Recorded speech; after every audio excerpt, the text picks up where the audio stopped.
Yo, what's here to man? Show boy man Count Naps, aka Mr. Nappy Her Boy Man. And today's video, man, we got a monster Stalks Bronx River, the story of Jessica Guzman. If you guys are new, man, make sure you guys hit that like button, subscribe and share. And tell my Nappy squad, man, we're on the road to 900 subs. You guys know the vibes. But let's go get into this video though. Perfect world, young Jessica would still be with us. And so would little John Thomas Jones and all the other child victims of this deadly season. But an ill wind has blown across the land. I'm so sorry for the mother and the father. And all of the relatives. I can't say anymore. A child, you know, just a child. It could be my daughter too. I got a girl like her. It's such a shame. Police are trying to link Jessica's death with several other similar murders in the Bronx. Some detectives even theorize that the killings may be related to the Santeria cult. In the early 90s, the Castle Hill section of the Bronx wasn't exactly the safest place, but it wasn't the worst either. There was a sense of community among neighbors, and everyone in the neighborhood knew each other. But fears would begin to creep into the minds of residents when children began to go missing and the bodies of young adults began to pop up all over the Bronx. Children are disappearing from all over the place. Still gotta find the person that did this. If we don't find them, they're gonna do it again and again. See, the thing is, I want to know, like, at that time, does anybody see anybody, like a kid getting, you know what I'm saying, caught, like, you know, saying napped? I don't say the word, like, napped. Like, do people even see it? Do people see it and not say anything and don't do nothing? Or people don't be like, no, because, like, I really don't know how do, like, people come up missing. It's like, is there, like, nobody around? Which I don't get, though, you know what I'm saying? A citywide manhunt for the people or person responsible for this took place. But this Bronx community would soon find out that there was a monster among them. On today's episode of Evil Intentions, the story of Jessica Guzman.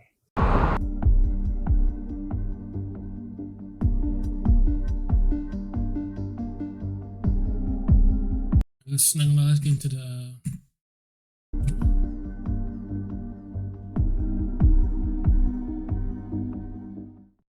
Jessica Guzman was born on October 20th, 1979, in the Bronx section of New York City. She was born to two loving parents, Milagros Guzman and Wilfredo Guzman. Jessica was raised in the Castle Hill houses in the Bronx and was considered the baby of the family.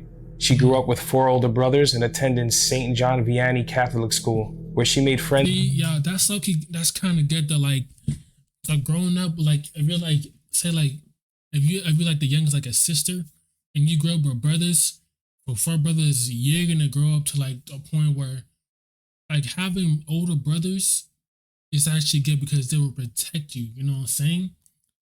But they couldn't protect her right here when I'm saying what she unfortunately lost her life, and I really want to know who the person that did it, because how do people like take a life of children like that? Like, bro, what? Friends and excelled, ending up on the honor roll. I just don't understand how you can As a take lot life of children her somebody. age with older siblings, Jessica looked up to her four older brothers. According to her family, she would always like to do what her older brothers were doing. She enjoyed being active with her family and didn't mind spending her days playing around and keeping up with her brothers. That included activities such as taking karate class with them, where she was soon to become a green belt.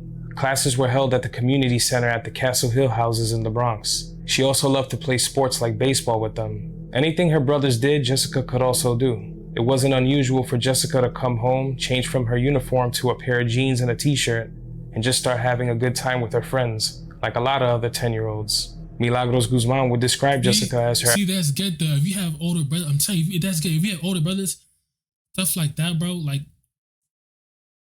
that, bro, like, that will make you tougher. That will make you tough in a way. That's why you have a young sister and you're older, like you have older brothers like that. That will make you tough, like, for everything, like, and her quote-unquote dream come true, being that Jessica was the youngest and her one and only daughter, like having that, raised four boys.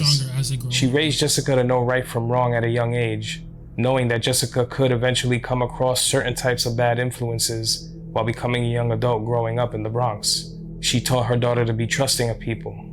In 1990, Jessica would soon be turning 11, and her mother were beginning to form even more of a bond. Jessica was beginning to do things like borrow her mom's clothing, show her the new hip dances that were going around at the time, and telling her mom about things going on at school. More than a mother and daughter, the pair were becoming best friends. Milagros was proud of every single achievement every one of her children accomplished, but her bond with her daughter held a special place in her heart. Jessica was polite to everyone, and anyone she came across loved her. On October 10th of 1990, Jessica came home and followed her regular routine. Once home, Jessica placed a call to her mother at work, asking if she had permission to spend time with one of her friends until dinner. But only this time, Jessica never made it back home. Damn, bro. As the hours passed, See, so I be saying, y'all, it's just like it really sucks just because the good people, like this is what I've been saying about, like, every time when you bring positive energy or anything like that into this world, it's like something usually happens, bro. And it's always the good people that really do stuff into this world. And it just really sucks, to be honest. It really does. It really does, you know what I'm saying? It sucks, man. family and friends knew just how unusual this behavior was for Jessica. By 7:30 p.m., Jessica's family would begin to panic. This would lead to the neighbors and friends engaging in a search for Jessica, a search that would last up to 4:30 in the morning the next day, with no signs of Jessica to be found. Damn. Members of the Kips Bay Boys and Girls Club also joined the search, since the children spent a lot of time there at after school. Everyone who could wanted to lend a helping hand. With the hours quickly passing by, Jessica's family and friends did their very best to trace her last known whereabouts. At some point after school, Jessica stopped at a neighbor's apartment, someone who was like a mother to her. She stopped in to greet her, and after a few minutes, the loving 10-year-old gave her a kiss on the cheek and said, "Mommy, I gotta go." She would often call her neighbor Mommy since she was so close to her.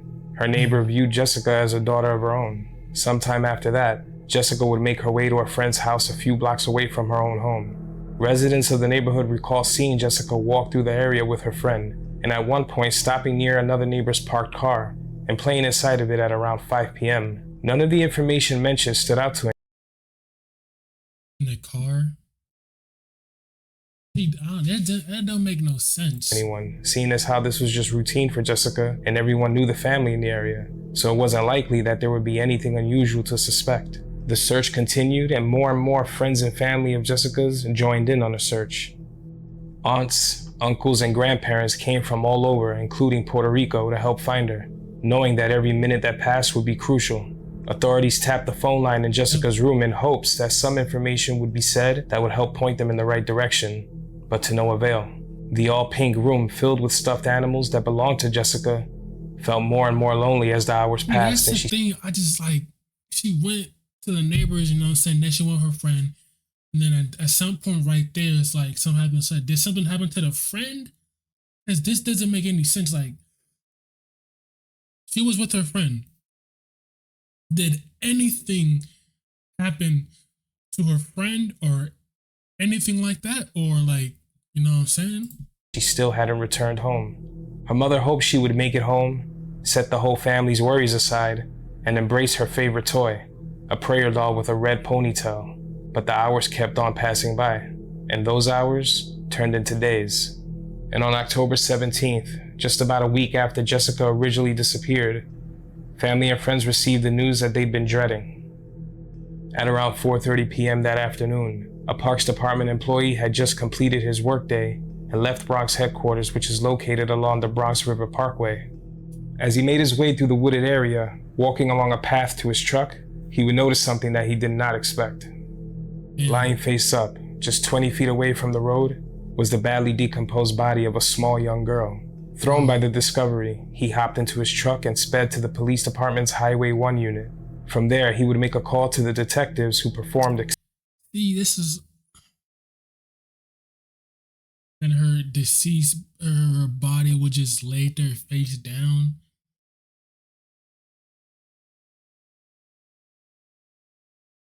That's just sad, bro. She thought she was gonna hang out with a friend.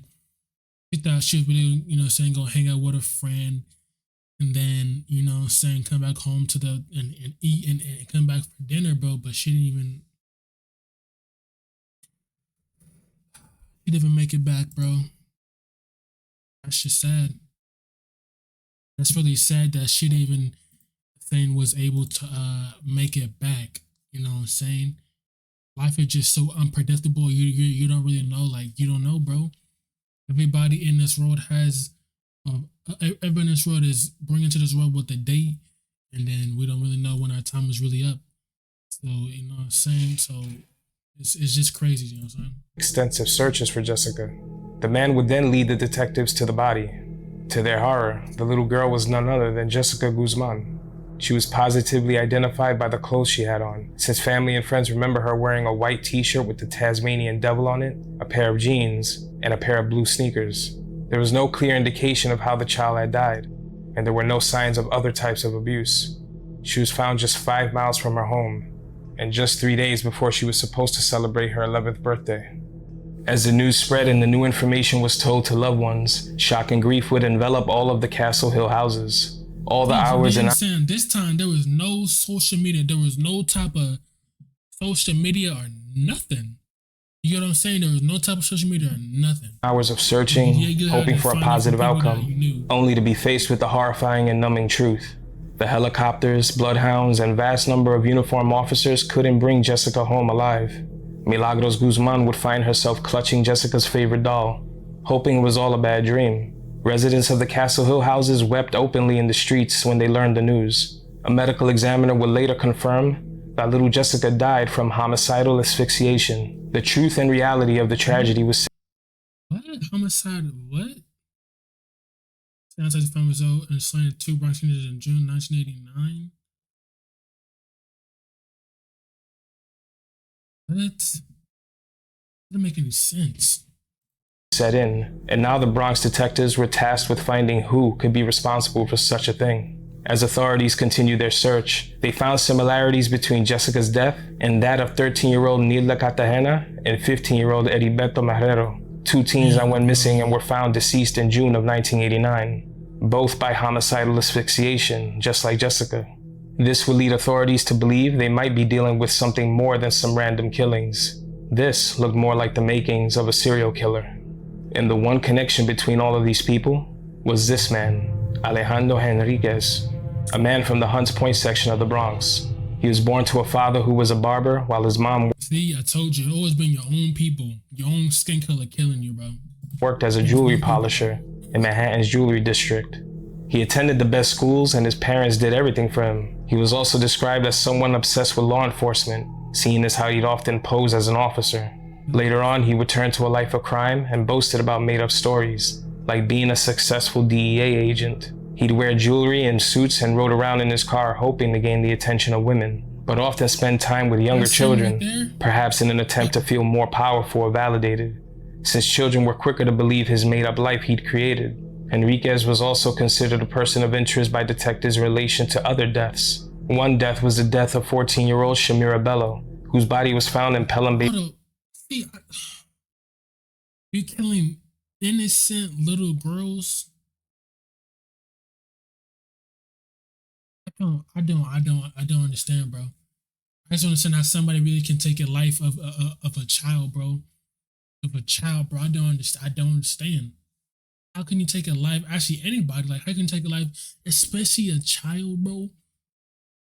The child. Like now, all these people right here that lost their life, they weren't able to grow up and experience life.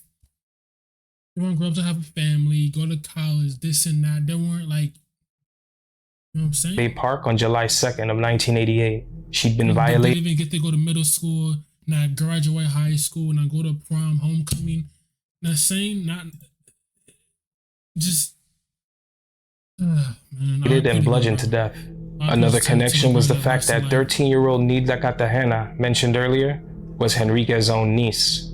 And the day that Jessica was last seen, playing inside of someone's car with her friend, that car belonged to Henriquez, who was a gypsy cab driver. He also lived in the same building as Jessica. Upon entering all cases into always be the people that's in your a computer database, they were able to make every connection possible to help them conclude that Henriquez was exactly who they were looking for. Before he was ever considered a suspect, Henriquez already had a dark history that included arrests for molestation, one time of his own niece, and the daughter of one of his ex-girlfriends. In December of 1990, he pled guilty to an assault charge when he scalded his ex-wife's 3-year-old son with hot water. Henriquez was no stranger to violence, and despite his clean-cut appearance and flashy lifestyle, it wasn't enough to keep officers off his scent. As information continued to make its way to the media, more and more unsolved murders would point right in Henriquez's direction. The list continued to grow, and the word of a serial killer loose in the Bronx turned out to be true the entire time. Damn. Those be the ones that really be right there, really right there close here. You don't know, bro. Those be the ones that like you would think that they're really a good person, good journey, and the whole time they're just evil. You're just evil the whole time. You don't Total, know. Henriquez was linked to the deaths of Nidla Cartagena, her friend 15-year-old Heriberto Marrero, 14-year-old Shamira Bello, 21-year-old Lisa Ann Rodriguez, 17-year-old Annette Rosario, and 10-year-old Jessica Guzman. While Henriquez was always a person all females, all girls, bro, all girls. of interest, both authorities and Jessica's family said they did not suspect him. He was just seen as a successful and friendly neighbor in everyone's eyes. He was the last person seen with each of the victims. An eyewitness report placed Henriquez at the scene of the crime where Jessica's body was found. A passerby saw him on the road and asked if he needed help when Henriquez angrily responded that he wasn't in any need of any assistance. Hair and fiber evidence linked to Henriquez showed he had contact with previous victims. He also made a huge mistake when he was initially questioned about Jessica's death during interrogation. He mentioned a floral pattern on her panties. The only problem was, the elements had already taken their toll on Jessica's clothing. Not even the cops knew what her undergarments looked like due to the dirt, discoloring, and decomposition. The only way he could have known is if he saw what she was wearing before he took her life. Henriquez was as evil and manipulative as they came, trying his best to sway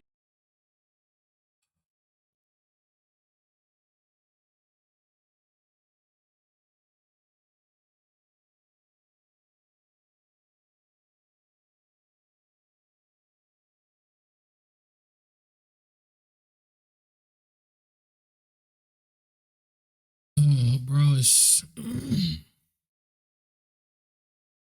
I just don't get it, bro. I don't understand. the jury and detectives, trying to make it seem as if he was a scapegoat in the trial. His calm and cold demeanor throughout the entire trial showed that Henriquez wasn't at all remorseful, but more focused on his own freedom. The following footage comes from Henriquez's last day in court, where he would have to face the victims' families during their impact statements. Take a look. Jessica was my only daughter, my youngest one also. For me to say what it has done to us, it's like if Mr. Henrique has actually also murdered us. There's a part of me. Man, that's sad, bro. 10-year-old daughter, bro. Her birthday was literally coming up soon. Poof like that, bro. She's not here. Decided that died the day I found out that I would never see her again. Like an asshole. Everybody lies with you, right, Alex? Everybody with you. Everybody. For your conviction under count 3 of the same indictment relating to the death of Jessica Guzman, the court imposes an indeterminate sentence, the maximum of which shall be for the term of your natural life, and the court imposes The trifecta of circumstantial. I just want to know the reason why. Well, why? Like why? I don't get Witness it. and forensics evidence was more than enough to put the lying predator behind bars for the rest of his natural-born life. The New York City Police Department would come under fire because they had Henriquez the entire time. Some believe certain steps weren't taken to ensure that these crucial dots would be connected earlier on, since it was known that Henriquez knew all of these victims. He was the one thing that they all had in common. Till this day, Henriquez maintains his innocence, but unless he can undo the years and years of trauma and violence he inflicted on his victims, he'll never be a free man again. He was not innocent. A wake was held for Jessica Guzman at the St. John Vianney Church at the corner of Castle Hill and Seward in the Bronx. 2,000 to 3,000 people would attend to pay their respects. Most of the people who attended didn't know Jessica personally, but the idea of a young life being taken so soon in such a heinous manner made residents think of their own children, their own families, and how this family needed all the love and support they could get in order to make it through. At the time of Jessica's wake, police had nobody in custody, so this was a time that many were paralyzed with fear and worry for the safety of their own. But the spirit of this community in the Bronx would help ease the pain that this new reality had created for Jessica's family and all of the other families who suffered through the same grief. A community suffered together and got each other through every step of the way. Jessica's casket donned an American flag, sent to the family by then US President George Bush, showing just how far news of her loss spread throughout the country. She'll never be forgotten. Rest in peace to Jessica Guzman, and my deepest condolences to all of the families affected in this tragedy. Hey, RIP, man. RIP to Jessica Guzman. RIP to the victims. You know, RIP to the victim that they lost their life because of this evil ass man, bro. I hope the nigga has a death penalty. I hope he really dead now. I don't give a fuck if y'all niggas. I don't care, bro. He deserves to be dead. He deserves to be beat. He deserves to be electrocuted. I don't care, bro. Taking the lives of innocent people, bro. Innocent children, innocent kids, and the families have to mourn and suffer. Now their parents of Jessica Guzman weren't able to see and saying their daughter grow up to be a beautiful young woman, have her own kids, bro. Graduate, go to high school, this and that, prom. You never know, bro. RP to them. RP to her, bro. RP to people that really lost their life, bro. To my nappy gang, to my nappy squad. If y'all like that video, man, please like, subscribe, share, man. Run 1 to 900 subs, man. I'll see y'all later, man.